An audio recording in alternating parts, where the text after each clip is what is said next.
So, unfortunately, it seems the conflict between Hamas and Israel has quite substantially escalated today.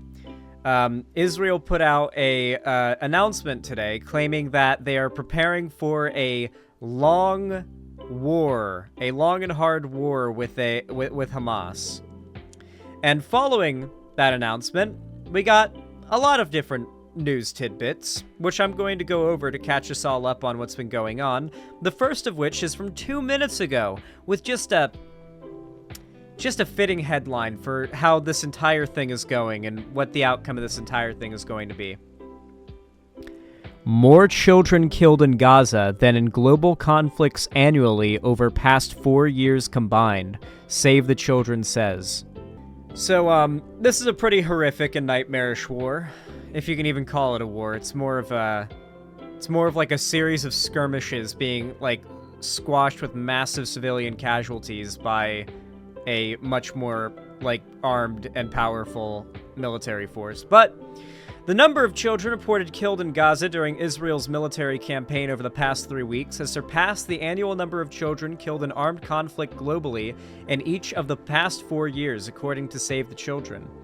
More than 3,000 children have been reported killed in Gaza since October 7th by the enclave's Hamas-controlled health authorities.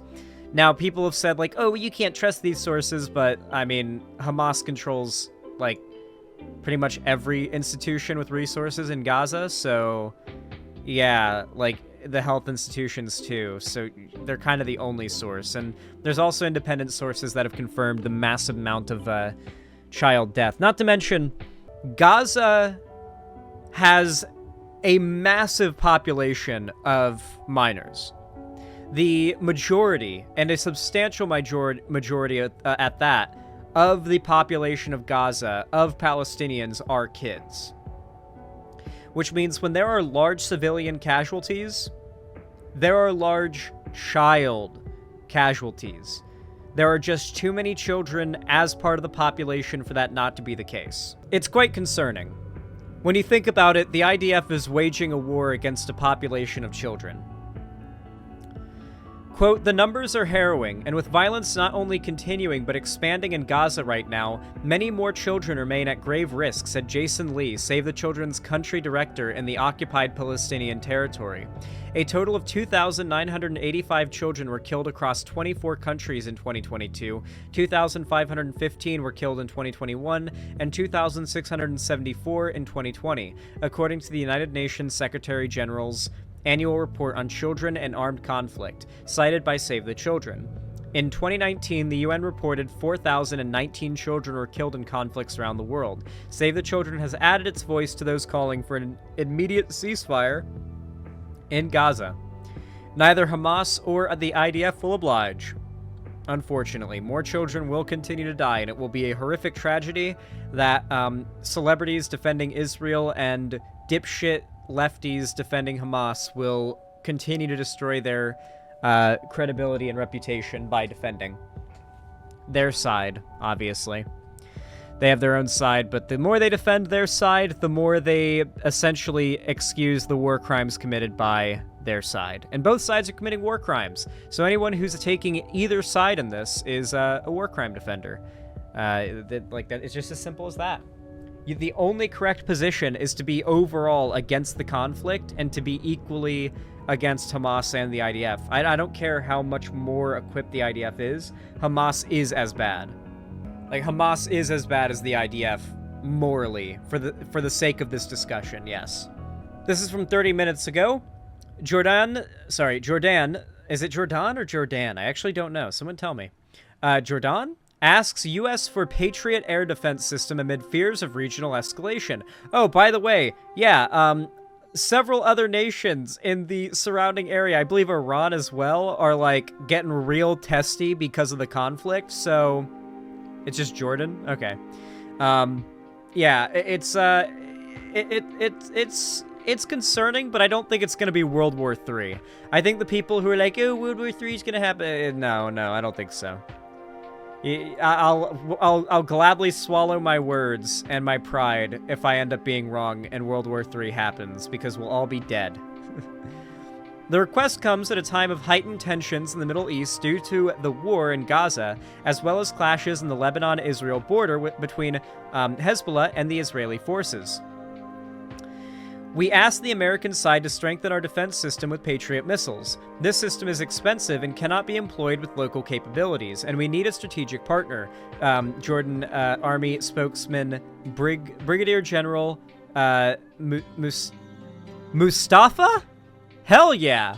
Mustafa Al-Hiyari said on Al-Mamlaka TV.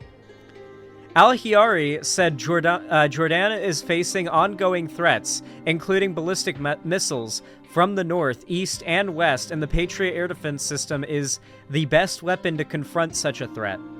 Jordan is also requesting a system to combat drones that are used on drug smuggling, as they, quote, have become a threat to all our fronts, Al-Hiyari added.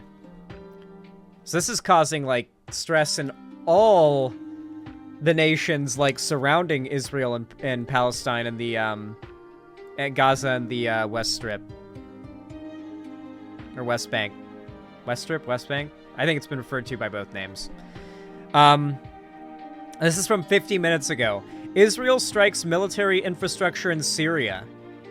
Israeli forces struck military infrastructure in Syrian territory following launches towards Israel from the country, Israel's military said Monday. UN warns of growing hunger and desperation in Gaza. What to know as Israel's ground operation continues. That's right, by the way, guys. Ground operation has begun. The UN warns civil order is deteriorating in Gaza after weeks of siege and bombardment, with people breaking into warehouses to take survival essentials. More on the warehouse break-in. Okay, I'm sorry, but at this point, Gaza is effectively like a map in a survival shooter game like Tarkov. Like, if you are somebody who's there and you're looting to survive, I don't care. I don't think that's bad. I don't think that's bad at all. Like, break into warehouses to get survival gear. You're literally in, like, a fucking Tarkov map at this point. Yeah, no, absolutely. No shame. No shame. At least 10 injured as crowd storms Russian airport after flight arrives from Tel Aviv, officials say.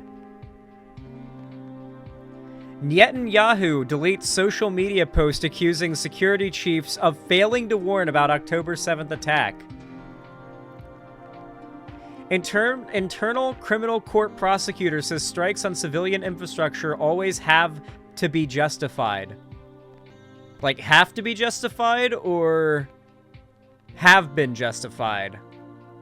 Oh, it's them trying to talk down what they've done.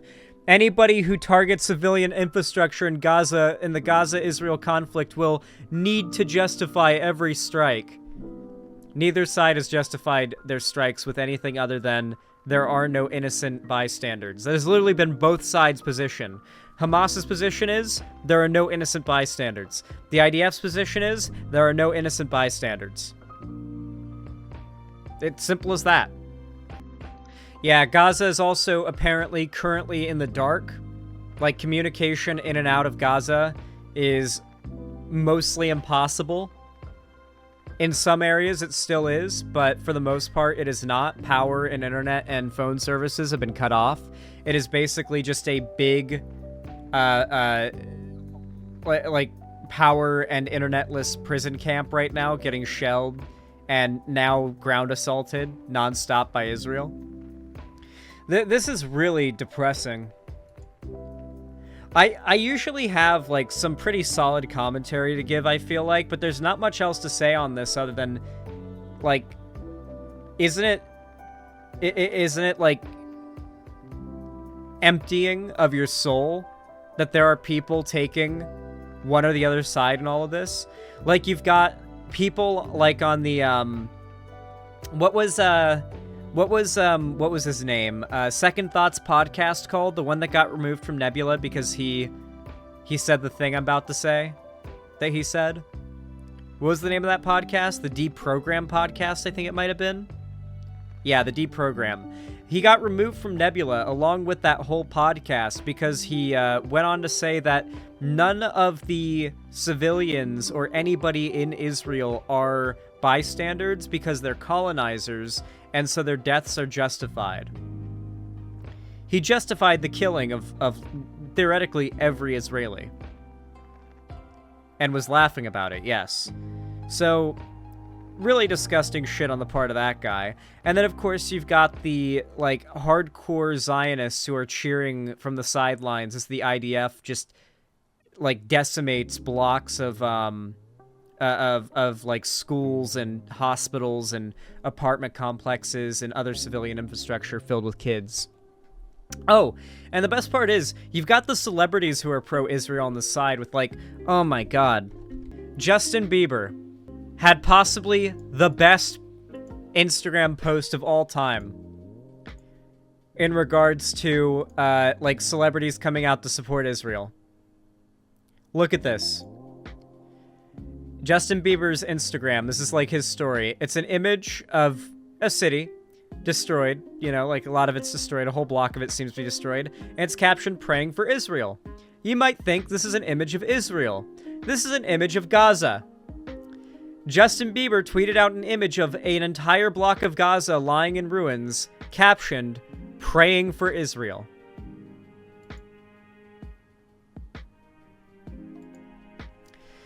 The average normie, like, wannabe progressive on this issue, is immediately going to assume Israel is in the right because there's been such a successful effort to tie Zionism with Judaism and anti-Zionism with anti-Semitism.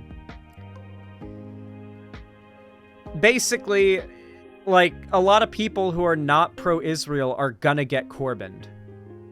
They're gonna get Corbyned. There has been a very successful effort to tie Zionism and being Jewish together as inseparable. Criticizing one means you're criticizing the other, and if you're criticizing being Jewish, obviously you're anti-Semitic, so you can't criticize Israel. That's basically how they do it. It's very insidious when we've got thousands of children dying and they are still willing to stand there with a smug smile on their face as they deny all of it and try to justify it through euphemism and propaganda talking points. It really boils my blood.